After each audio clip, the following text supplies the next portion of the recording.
Egyptian armies concentrated their forces along the Suez Canal under the cover of a training exercise.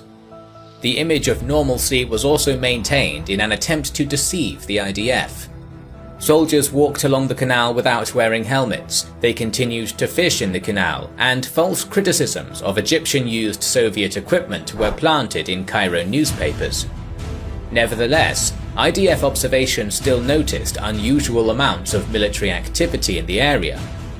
When this situation was discussed by Israeli High Command on September 30th, Intelligence Chief Major General Eli Zaira assured the government that the probability of war was low.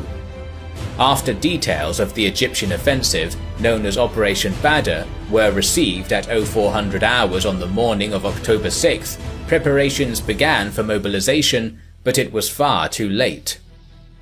Just before 2 p.m. on Yom Kippur, the holiest day in Judaism's calendar, more than 200 Egyptian aircraft flew low over the Suez Canals, launching strikes on Israeli Hawk surface-to-air missile batteries, airfields, command posts, and other infrastructure in Sinai.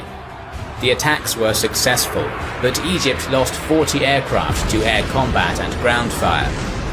At the same time, 2 Tu-16 bombers flew over the Mediterranean and launched AS-5 Kelt missiles at Tel Aviv to show the Israelis any attempt at strategic bombing would be met in kind.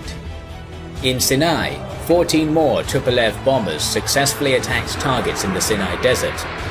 The bombardment on land began at the same time, as over 2,000 artillery pieces, including howitzers, heavy mortars, and even Katyusha rocket launchers, began to hammer the Bar-Lev line, supplemented by specially placed tanks atop the sand ramparts.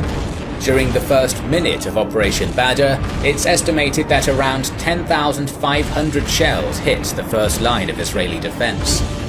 Shortly after the bombardment began, specialized Egyptian tank hunter squadrons, armed with RPGs and Malyutka anti-tank missiles, crossed the Suez Canal and occupied ambush positions at pre-planned Israeli tank emplacements.